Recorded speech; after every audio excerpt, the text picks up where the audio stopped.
Good afternoon, all. Russ Boy here, and hope you can see this. I'm trying something new today on my own profile. I've used this before, but not always to the great success. So I'm hoping, fingers crossed, you can see this. I can't really see comments coming through. I'm going to check on my phone actually. That'd be a good way to see what's happening, and then I can talk to you knowing if any of you speak to me. There we go. You can see this. I can't really see. Right. So afternoon, Steve. Afternoon, Gerber. Good to see you. So let's dive straight into this because this one's the big one today, and it's talking about a client, a male client of mine, who has just recorded just over, I think it was 14.5, £15 loss in the last month. And when I get results like that, whilst they're a little bit more aggressive than usual, it's doable. It's completely doable. So when people complain to me they're not losing weight and they don't know how to do it and they're doing everything right but it's not moving, the two don't go together. If you're doing everything right, then you will lose weight. It's as simple as that. Do everything right and you will lose weight, or you will lose body fat, or you will get fitter, or you will put on weight. Whatever your goal is, if you hit your mini goals to get you there, it will happen. So the reason I've gone live via Zoom today is because I want to, so I'm going to keep check on who's saying anything. The reason I want to go live on Zoom today is because I want to show you some real results. I want to show you some proof, if you like. So I'm going to share my screen with you, and let's hope that this works. You have to bear with me because sometimes it's not quite as simple as it should be. So I'm hoping this is going to kick in. I'm just waiting for it to kick in on the screen in front of me, and it's not happening. Here we go. Here we go. So there's a slight time delay, and I'm just catching up here. But what I want to show you today now is this.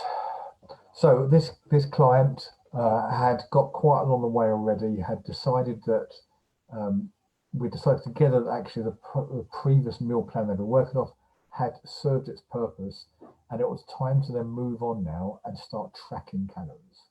Now, some clients start tracking calories on day one. Some will track calories more frequently. Bear with me.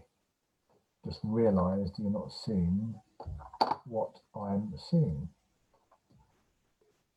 There we go. So we got them onto MyFitnessPal. It's a free app. Everyone knows it. And in MyFitnessPal, you track your calories. I set the calories. I set your macros, which is basically your fats, your proteins, and your carbs, how many percentage-wise you can have per day, and the amount of calories you can have to hit to your goal. So this client wanted to hit £2 a week, which is a healthy weight loss. And you'll see, when I show you the results, they superseded that. They did more than their £2 a week. However, that was the goal. We never do more than that because much more than that for a long period of time is unhealthy.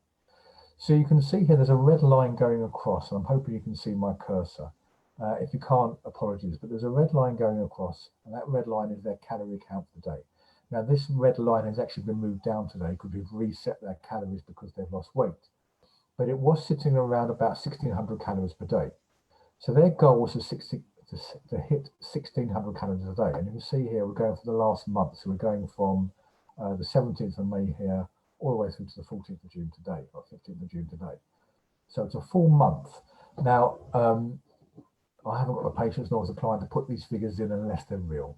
So you've got to accept me with a little bit of honesty, a little bit of truth. This is a real client with real results. And you can see on some days, they were considerably less. On some days, they were higher. And there's reasons for this, because the days they went over, a day on either side, they would have gone under. So you can see here on what is the 28th of May, they actually went over their calorie count, but the day before they went under. Knowing that the next day they'd go over and use that allowance. Some days, 1, 2, 3, 4, 5, so 5 days in a month, they were at ridiculously low levels. And the reason they were ridiculously low levels is because they were having days off. Yep, you heard it. days off where they had burgers, where they had fish and chips, where they had beer, where they had cake. They were allowed to have reset days, days where they can just relax and not worry about what they eat. And that allowed them to therefore get amazing results because they got that out of their system, and they didn't need to have the burgers every day or the cake every day because they had it.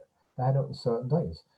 They also were allowed to have some sweets and things because that was their thing, some cake of an evening or an ice cream of an evening within their calories. So you can see here, it's pretty constant. They've been working to a calorie level and those calories they hit. If we then look at their protein, which is the main figure we work off, they were lacking in protein a lot of the time. Now, they weren't working out in a gym because they can't get to a gym. So a lot of their workouts were more cardio based. So there's lesser need to hit their protein targets as it would be if they were working out with weights every day. However, some days they were really low, and we had conversations about that, and they got the figures up. Sometimes they went over their protein, which is not a bad thing, but they never went over by far. So again, it sort of hit the level. They could have done, they were averaged out about 110 grams of protein a day, and it should have been 150. So a little bit low, but something we'll work on. And then things like carbs, you'll see some days they just went way over the top, but other days they reined it back in. So you sort of find there's a fine line where they just hit it. They hit it on average, and they were consistent, and they recorded consistently. And if that's what you're doing, if you're recording consistently, you are measuring yourself, and therefore you will get the results. And then finally, let's just go to their weight to round it off to see where they've come or where they've been, because there's an interesting little fact here. You see here, they had a start weight of 217 pounds, which I think is around about 15 stone 7, I think I'm right in saying. 15 stone 7. They had a great loss in that first week, and then the second week started at 209, another loss of 3 pounds. Next week started at 206. Only a loss of 1.5 pounds, but we didn't no big shakes because they've lost all this in the meantime. And then they had this week here where they had a problem. They went up by 5 pounds. Now, the reason they went up by 5 pounds is very simple, because the day before weigh-in on the Monday, they went and had loads of carbs. They had a day off, reload, loads of carbs, loads of, I'll come back to the second Paul, just see the question come up. Loads of things they wouldn't normally have, and that meant they were carrying a lot of water weight. So it looks like here they put on 5 pounds, they didn't put on 5 pounds. So they carried on last week, and then when they had their weigh-in this morning, they went from what was 209 on that, a slightly false reading, but what they have got down is to 201, which is now 14 stone 5. So they've gone from 15 stone 7 to 14 stone 5 in the space of a month. And as you can see, there's nothing clever there. They've tracked it, they've kept an eye on their protein, they've kept an eye on their calories, they've measured themselves, in this case weekly, and that weekly weigh-in, they can get an idea where they're getting to. So when they get to this point where they put on weight in theory at 209, even at that point, they were still 8 pounds down from where they started, even though they put on 5 pounds a week in theory. So you can see the long-term effect here is that it's moving in the right direction. And just come back to some questions now, because we've got a few of you watching. So, and I want to now the big reveal. Who is this client? And I know this client is not lying, because he's an honest, upstanding, handsome chap, and his name is Russ, and he's talking to you now. So these are my charts. Me as a personal trainer, as an online coach who helps you with your weight loss and helps you hit your goals, I'm going through it too. And I have to say, probably now I'm the lightest I've been in about 4 years, because I always hover around the 14.5 mark. And I set myself a goal when I put a little bit of weight a couple of months ago. I went a little bit wild, but I go wild knowing I'll put it back in, so it's not the end of the world. It's a downward trend. But when I went to the mid-15s, I thought, right, I've got to rein this in now and get back on it, which I've now done the last month. But more importantly, I've now reset that target that I can see what my true goal is to getting into the 13s and reducing my body fat down to around about 18% is my goal. I'm not looking for super low body fat. I'm looking for a healthy body fat. I'm not all about the abs. It's not important to me. What's important is being healthy and feeling good, and have a lowish body percentage in a healthy range. So this works, guys, because I am the proof. I am one of many clients that I work with, and I continue to work with myself.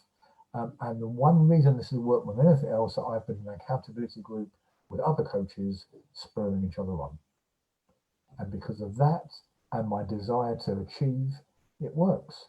So let me just answer a couple of questions, guys, while you take that in. And where's the question gone? I did see there were a couple of questions. I think it was Paul had a question. Paul, Russ, if your daily target was, say, 2,000, for example, what do you feel about having 20%, e.g. 400 calories in junk treats? There's no such thing as junk and treats, Paul. If you want 200 calories, or sorry, 40 to 400 calories of whatever you fancy, have it. You will not put on weight by having calories of foods that you think aren't healthy. You will only put on weight if your calorie limit is 2,000, you have 2,001. If you have 1,999, you will lose weight, albeit slowly, at 1 calorie, whatever it is a day. That's going to take a long time. But the point is, there are no bad foods. It's just bad quantities. Please bear that in mind. And then, Steve, I always seem to do better when tracking. Absolutely. So tracking is key. And then Paul, well done. Lost 5 pounds last week with pizzas and beers, but you tracked. And that's it, mate. You've got to track it. You can have pizzas and beers. I have pizzas. Well, actually, I don't have pizzas. I don't like pizzas. But in that last month of me tracking that, in fact, let's come back to me talking to you now, guys. In my last month of tracking, I've allowed myself quite a few beers, a few G&Ts, one night of Bloody Marys, fish and chips, etc., etc., etc. I've allowed myself things like that. I generally have an ice cream every night, a little mini Magnum thing. That's it. And there's one thing I haven't mentioned, which is Paul's question just sparked, is my exercise over the last month. Because people say, well, you must have worked out really hard. You've been in the gym, not the gym, lifting weights. No, I've been injured. I've been injured for the last 6 weeks. So all I have done, I think I've done one kettlebell workout I tried, and then my shoulder started hurting again. And I've been out of a cycle twice, albeit it was a long cycle. One of them was a 45k. But that's it.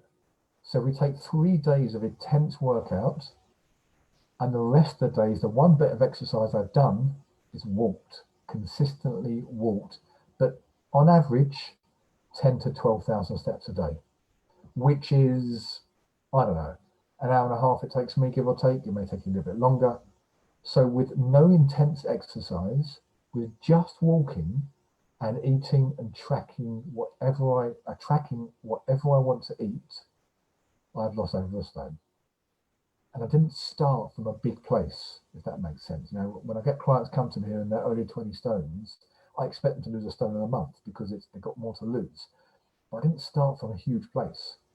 Starting from a place of a little bit overweight for my height and my way I feel about myself. And I've ended up at a place where I said I'm probably the lightest I've been in about 3-4 years. I'm a little bit soft because I'm not working out in the gym. I'm not adding muscle, which is my only thing I've got to work on. I need some weights for that. So I'm going to start doing some stuff with kettlebells for that. Now my injuries are clearing up. But bottom line is, guys, this is doable. This is more than doable. Get yourself someone to be accountable to, me. Get yourself someone who can help you with calorie intake, me. Get yourself someone who can program exercise that works for you, me. So guys, hope you found that really useful and an insight to what happens in a day in the life of a personal trainer. We go through it as well, but that's how we know how we can help you, because we live it as well. Have a great day, whatever you're doing. But for now, Russ Boy out.